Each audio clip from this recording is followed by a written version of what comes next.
Have you seen any of these symbols before while you're trying to learn a song? If you have, you've been introduced to the idea of functional harmony, which is the way you order chords to give a specific emotional pull. These symbols are used to notate what scale degree you're playing, such as 4, 5, 6, and 1, and if it's major or minor, uppercase being major, lowercase being minor. This 7 or other number notes if it's a dominant 7, minor 7, all that. Enter the first part of this video. What actually is functional harmony besides that haphazard definition I gave? It's really the idea that each chord in a key 1 through 7 has a specific function based on the notes that are collected in that triad / chord.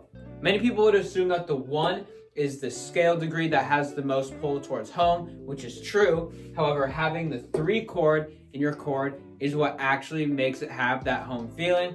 But as you'll see in a minute, the 1 and 3 overlap a lot. But the other thing you have to remember is the 7 is the most powerful note in the scale. Even though the chord is ugly, that note, that's the 7, has the strongest pull to C on either side.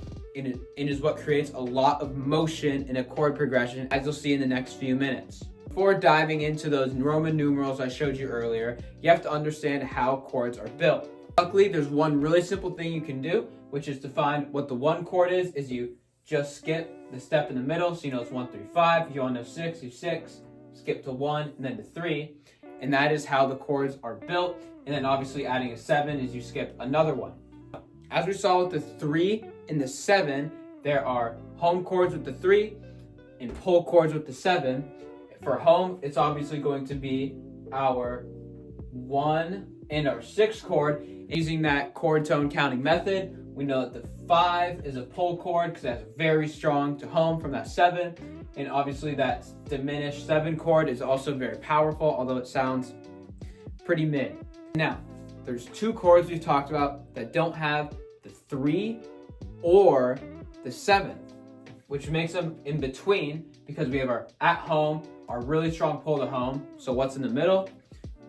Our 2 and our 4. Because obviously this goes 2, 4, 6, and this goes 4, 6, 1. Circling back to your question on where the hell is the 3, the 3 is consisted of a 3, a 5, and a 7. So it's in a very awkward in-between pull place, which almost gives it the function of a mid. And it can sound really great as a home away from home or a pull towards home. It is a very dynamic chord that probably takes the most skill on learning how to use it.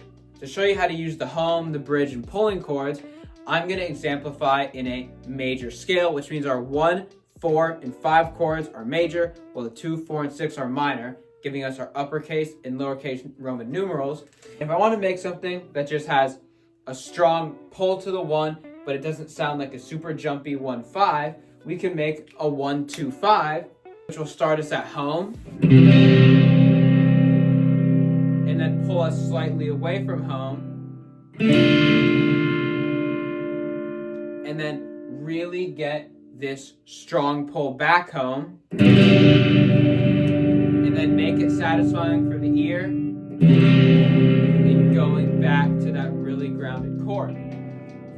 So a 1, 5 finish to a chord progression is very common that you'll see a lot, especially with the bridge in the middle to give it that more smoother transition.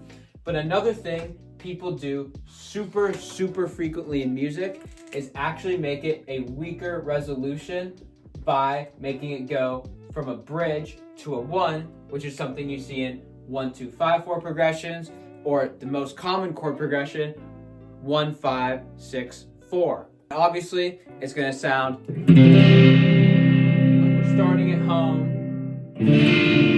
going a little bit away, really wanting to go back, but then only going slightly more towards home, and then still having a nice resolution on home, but not as strong as if it were a 5 or 7. But what if you want to use these rules to make a home that doesn't have that big, powerful, happy ending? That is where the 6th chord becomes your best friend, because in a major scale, that chord is minor, which gives it a more sad and less strong home resolution, even if there's a 5 in front of it. So here's an example. If we go from 2 to 5 to 6, we get this sound. Strong pull to go somewhere. And it goes to where that place wants to pull, but it's not satisfying. It's not that happy ending, which is a very powerful tool depending on what you want to do. And one important thing to note is you don't always have to start at home or end at home. You can have home in the middle of your chord progression to give it a different feeling. And here's a good example. If I make a 1, 5, 6, 4, it'll sound like this. I'm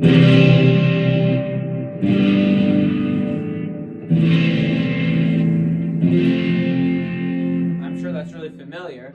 But when I start it at the 6 instead of the 1, I now have a 6, 4, 1, 5 progression that sounds really different, even though it's literally the same order starting at a different spot.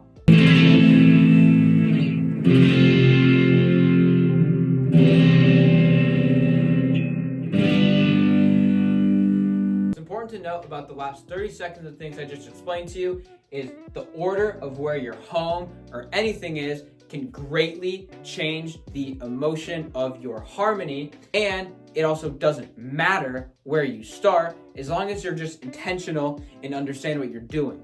Of course, functional harmony goes so much deeper when you borrow chords from other things, make things flat, sharp, add extensions, but this is the bare base you need to start understanding functional harmony, writing your own songs, improvising with chords. Now that you understand your bass, leave any comments on anything else you need to learn right now to help me make this channel better for you.